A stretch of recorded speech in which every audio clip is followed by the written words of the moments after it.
Bonjour, c'est Valérie Périnel et aujourd'hui je vais vous présenter une interview réalisée sur les sites de rencontres sur Internet.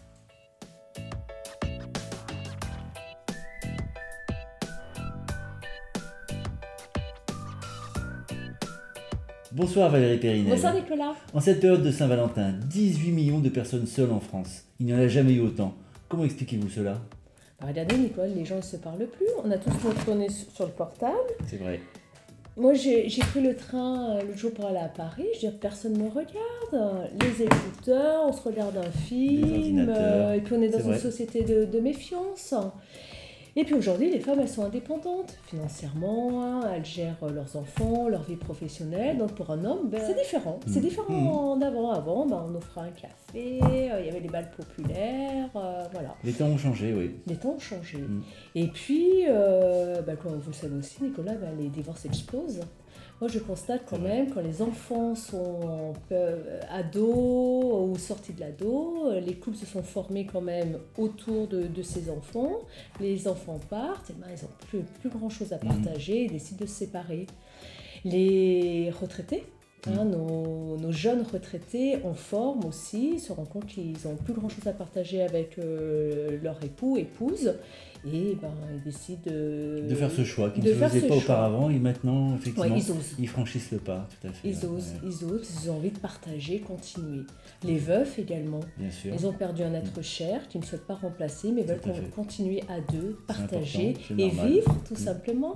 Moi, mon doyen, il a 87 ans, et il me disait, c'est triste Valérie de manger sa soupe seule le soir, savoir qu'on peut appeler quelqu'un et pouvoir discuter, et je crois sincèrement, on n'est pas fait pour rester seul. Tout à fait, et c'est le mal du siècle, l'isolement aujourd'hui, bien sûr, de nos sociétés. Oui.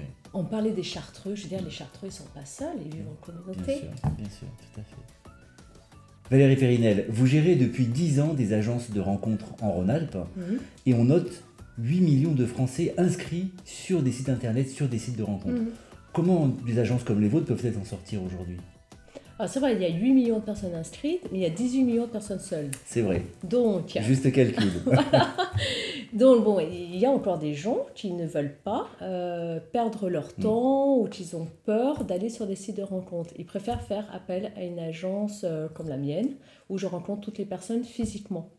Moi, j'ai vu l'évolution des sites en 10 ans. Mythique à 18 ans, bravo à Mythique. Premier site de rencontre gratuit, où on pouvait faire de belles rencontres. Aujourd'hui, pour des rencontres dites sérieuses, c'est plus aléatoire. Bien sûr. Il faut se dire. Il y a une enquête qui est sortie ce mois-ci, donc réalisée par une association de consommateurs bien connue, oui. Oui, voilà, vous l'avez lu, qui donnait des conseils pour les personnes qui étaient sur des sites de rencontres. Exactement, et il fallait se méfier d'ailleurs. Voilà, alors moi j'en ai relevé quand même quelques-uns conseils. Donc évitez de mentir sur le profil, soyez prudent, ne donnez pas trop vite votre numéro de téléphone ou votre adresse email. Et puis pour la photo également, moi c'était un risque pour ne pas être exposé quand même à du harcèlement, des photos qui peuvent être déplacées qui peuvent circuler sur internet et on ne sait pas ce qui en est fait, bien sûr. Ça. Attention aux tentatives d'escroquerie, ne pas répondre positivement à une demande d'argent, méfiez-vous de la prostitution. Pour la première rencontre, fixez le rendez-vous dans un lieu public, prévenez une connaissance. Et éviter l'addiction, jusqu'à quand même dire aux gens, connectez-vous qu'une fois par jour, ou alors le mieux une fois par semaine. Donc tout cela était quand même une réalité. Beaucoup de gens vont s'inscrire sur ces sites internet et finalement ne vont rencontrer personne, de crainte de ne savoir sur qui tomber finalement. Mais exactement. Donc, et puis on me parle beaucoup de faux profils. Exactement. On chatte pendant des heures, quelques jours, et puis on se rend compte que la personne n'existe pas. Tout à fait. Ou en fait n'est pas du tout capable de franchir le pas. Aussi, et ça se coupe au dernier moment et on se retrouve le bec dans l'eau en ayant investi dans une relation en se disant peut-être que ça pourrait être une belle rencontre. C'est vrai. Et puis en fait au dernier moment, sans comprendre les raisons, on n'est plus en contact. Ça s'arrête comme ça, c'est très déceptif. Oui, c'est dur. Bien sûr. C'est dur parce qu'on ne comprend pas. On ne connaît pas la raison pourquoi la personne ne donne plus de nouvelles. Exactement. Beaucoup de personnes vont sur les sites et ils n'ont pas terminé leur histoire, ou ils sont en pleine séparation, c'est compliqué. Les personnes qui font appel à mes services, moi je trouve qu'ils ont fait un travail. On ne parle pas d'analyse, de choses, mais quand même, ils sont assis devant moi en disant voilà, aujourd'hui Valérie, je suis prête. C'est ça. Pour continuer à deux. Voilà. Et je rencontre toutes les personnes physiquement. Il n'y a pas de virtuel. Je ne fais pas ça par Skype ni par téléphone. Donc je vois les gens, la manière dont ils s'expriment, comme ils sont habillés. Je les regarde et je les entends. Moi, je fais un entretien quand même long, personnalisé, humain. On aborde ensemble plein de points. Le vécu sentimental, familial, bien entendu les centres d'intérêt, mais également politique, religion, les valeurs, les souhaits. Vous amenez les personnes à être honnêtes, à se livrer, à ouvrir leur cœur et à vous parler très franchement. C'est votre travail, c'est votre expertise, c'est votre professionnalisme. Et c'est ce qui fait toute la différence. Complètement. Parce qu'on entend parler de toutes ces agences sur Internet, la presse en fait beaucoup en ce moment sur le sujet, les agences 2.0. Alors il y a un nom en anglais dont je ne me souviens pas bien. Qu'est-ce que vous en dites de ces agences-là par rapport à vous? Eh bien, elles se disent agences matrimoniales, mais enfin nous, ce qui nous caractérise les agences matrimoniales, c'est qu'on rencontre les personnes physiquement déjà. Eux, ça se fait par téléphone. Ah bon? Oui, ils ne voient pas les gens. Donc moi je me dis comment on peut connaître une personne sans la voir physiquement.